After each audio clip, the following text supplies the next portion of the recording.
মরুভূমির বুকে বিশাল এক গর্ত, যেখানে 50 বছরের বেশি সময় ধরে জ্বলছে দাউ দাউ করে আগুন। যে দেশে নাগরিকদের গ্যাস, বিদ্যুৎ আর পানির জন্য এক পয়সাও বিল দিতে হয় না, আবার যেখানে কালো রঙের গাড়ি চালানো আইনত দণ্ডনীয় অপরাধ। অবাক হচ্ছেন?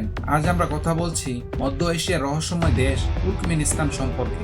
যে দেশের মেয়েদের বিয়ে করতে হলে আপনাকে গুনতে হবে $50,000। কেন এই অদ্ভুত নিয়ম? জানতে ভিডিওটি শেষ পর্যন্ত দেখুন।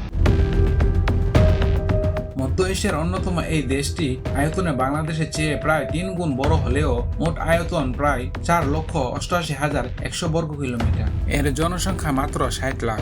দেশটির 80% কারাকুম মরুভূমি। তবে এই বালুর নিচে লুকিয়ে আছে বিশ্বের 4র্থতম বৃহত্তম প্রাকৃতিক গ্যাসের মজুদ। আর এই সম্পদের প্রাচুর্যের কারণেই 1993 সাল থেকে দেশটির সরকার নাগরিকদের জন্য বিনামূল্যে গ্যাস, বিদ্যুৎ এবং পানি সরবরাহ করে আসছে।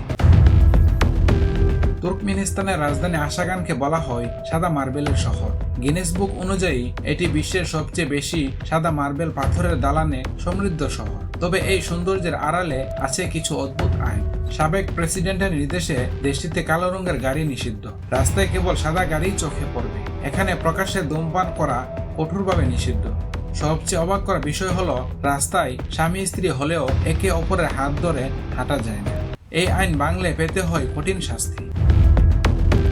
তুর্কমেনিস্তানের কারাকুম মরুভূমিতে রয়েছে পৃথিবীর সবচেয়ে ভয়ঙ্কর রহস্য, দুজুখের দরজা। এই বিশাল গর্তটি বেশ প্রায় 69 মিটার আর গভীরতা প্রায় 30 মিটার। 1971 সালে সোভিয়েত জিওলজিস্টরা এখানে গ্যাস অনুসন্ধান করতে গিয়ে ভুলবশত একটি বিশাল গ্যাস কূপে আগুন ধরিয়ে দেন। তাদের ধারণা ছিল কয়েকদিনের মধ্যে আগুন নিভে যাবে, কিন্তু আশ্চর্যের বিষয় 50 বছরের বেশি সময় ধরে দিন রাত 24 ঘন্টা আগুন জ্বলছে। এই আগুনের তাপ এত বেশি যে 1 মিনিটও সেখানে দাঁড়িয়ে থাকা অসম্ভব।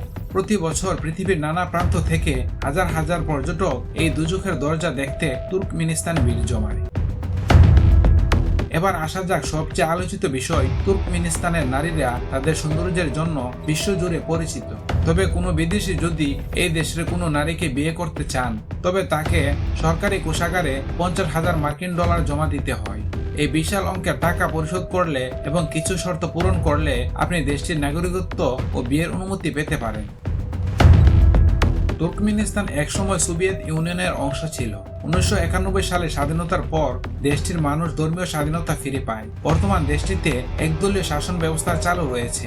একদিকে যেমন বিলাসিতা আর অতিথিয়তা, অন্যদিকে তুর্কমেনিস্তানকে বিশ্বের অন্যতম নিপীড়িত দেশ হিসেবে গণ্য করা হয়।